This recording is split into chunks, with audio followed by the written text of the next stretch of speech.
Here are the 5 most common mistakes in mathematics and how to avoid them. If you cut out these errors, you'll never be stressing about maths again. Mistake number 1, being unorganised when writing.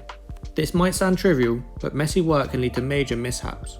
Make sure your numbers are clear and your steps are neatly laid out to avoid confusion.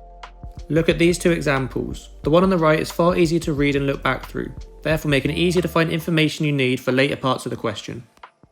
Mistake number 2 is negative errors. Negative errors are one of the easiest and most common mistakes to make in maths, but it's one of the easiest to fix. -1 times -1 is equal to +1. So when multiplying negative numbers, the negative signs pair off. So if you have an odd number, you'll be left with a negative answer, and an even number will leave you with a positive answer.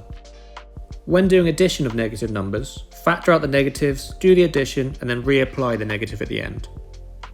Number 3 is mistakes with algebraic manipulation. Algebra can be tricky, and mixing up terms or not simplifying expressions properly can lead to incorrect results. So make sure you master the main types of algebraic manipulation.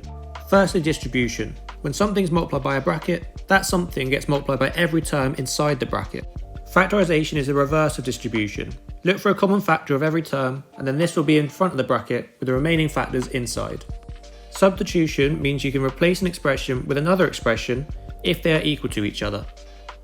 Now, mistake number 4, not knowing your times tables.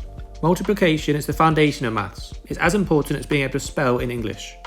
Even if you understand the more complex topics, if you're not familiar with your times tables, it can really slow you down and lead to silly errors in your calculations.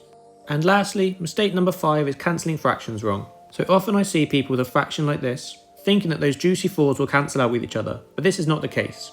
Before cancelling fractions, factorise both the numerator and denominator of the fraction, and then cancel any common factors between them. So that's it. Minimise these mistakes and you'll be on your way to math success.